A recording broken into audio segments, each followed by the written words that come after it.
trouble-free run, conserving the car. He was third fastest on the long second section. Stefan even had time to enjoy the scenery. Steve was a little disappointed not to do the same, but he kept his eyes on the road to avoid hitting any rocks.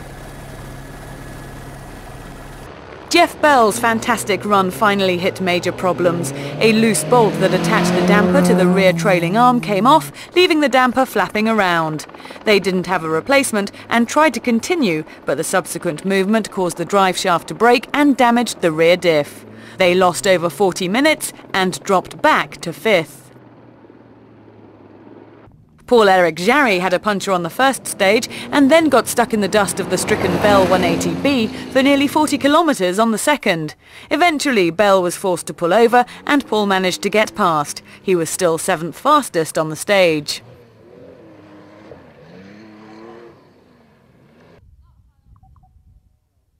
The Savage boys had an eventful day. In the first stage, they stopped to help the stricken 280Z of Father Jonathan.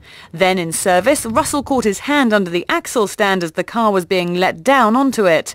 In the second stage, they punctured twice and without any more spares, had to back off to get to the end. Andrew Siddall finally had a clean run for the first time in the rally, and after taking the cautious approach on the first two stages, he opened it up on the third, setting an 8th fastest time. Duncan was again fastest on the third section through the Delamere estate. He managed to pull back over 2 minutes from Bjorn, ending the day with a 5.5-minute lead. Bjorn was only 6th fastest on the final stage, complaining of an engine misfire that ate into any advantage they had gained on the first two stages. 4th fastest was the little 180B of the Savage brothers. With only a few minutes separating them from Jonathan, the boys had a real incentive to push. Jonathan had lost an hour and a half on the first stage with a broken suspension arm and was now focused on trying to regain a top 10 position. Stefano Rocca was 5th fastest on third stage and was quite relieved to make it through unscathed after rolling out of the 2007 event in this section. He caught and passed 3 cars on the second stage, but had had a mysterious loss of power on the first, which had healed itself. Roddy Sachs and Steve Harris felt like they were driving a colander. The car was far from dust-proof and seemed to go round left-hand corners a lot better than right-hand ones. They also suffered a puncture on the second stage, but were still happy to be in the rally.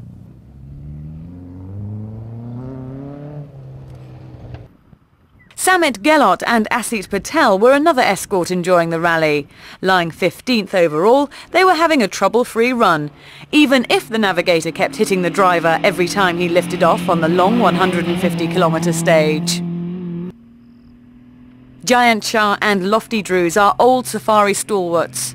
They too had suffered numerous problems throughout the event, but had a clean run on the day's stages. They were lying 23rd behind the 924 of the Busolinis. The Jamie Bora 504 Coupe was another to come unstuck. After finally getting the car to go properly, Jean-Louis piled headlong into a tree, completely destroying the front of the car. It was a massive disappointment for the crew, and now the goal would be to get it repaired enough to get it to the finish ramp in Mombasa. At the evening service halt, we caught up with some of the crews working hard to keep their trusty mounts running.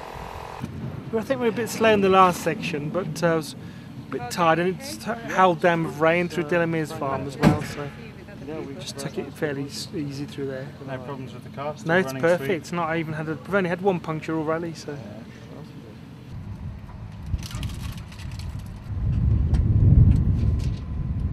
We heard this noise, ba ba ba ba ba ba ba ba. So stopped, and the guys had a look at it. It looked like we've broken a boot on the drive shaft, which could have really been a problem. We didn't have enough time to change it there in service, so we changed it for next service. We did this 140k stage. You know, we were just praying that, yeah, the drive shaft just wasn't going to fail or anything like that.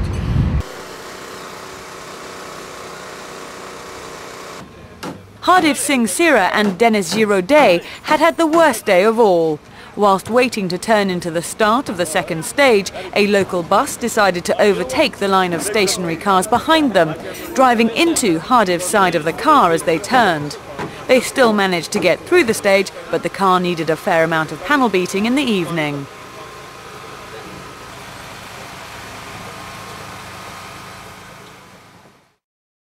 The rally begins its return towards the coast. The first stage was a reverse run up the Suswa to Ngong stage. The drivers would have breakfast at the Karen Blixen Coffee Garden on the outskirts of Nairobi before heading to the Konza to Imali stage.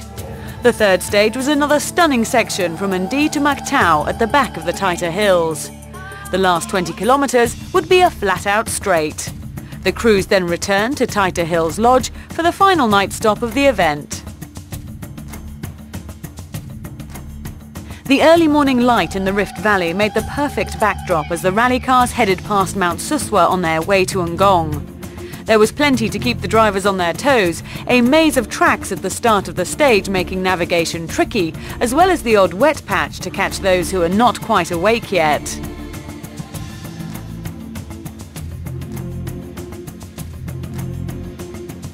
Ian Duncan set a time of 44 minutes 46 seconds, taking another 2 minutes off the chasing pack. Having a clear road was probably a slight advantage as the dust hung in the still early morning air. Gerard Marcy was once again second fastest, but with over 30 minutes separating him from Steve Perez in third, it was unlikely he would make a podium position unless one of the front three faltered.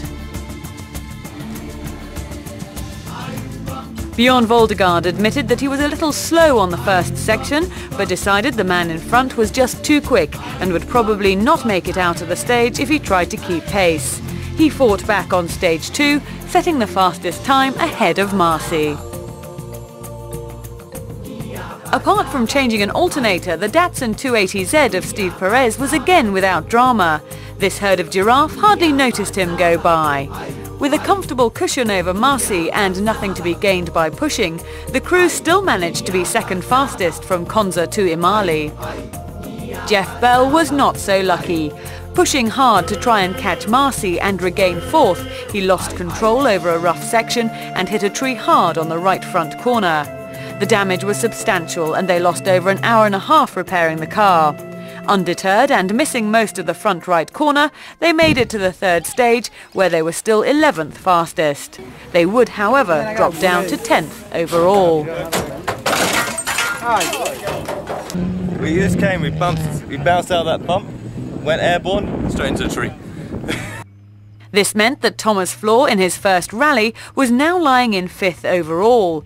The car was still behaving perfectly, and apart from the heat, all the drivers needed at the end of the day was a cold beer. Drama struck on the transport stage just before the start of stage 3. The distributor drive sheared on the Mustang and Duncan coasted to a halt. If ever they were lucky, it was now. They managed to repair the distributor and make it to the start of the stage without losing any time. They also had a leaking power steering pipe, but still took the fastest time. Again. Bjorn was second fastest, but was left wondering what his tactic for the final day should be. Anything can happen on the safari.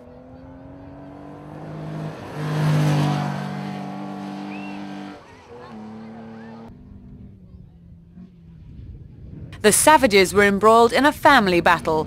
Taking 6th and 7th fastest times on the last stage of the day, it was once again the boys' turn to pull back time. Overall, they were still 7 minutes behind Jonathan, but hadn't given up the fight.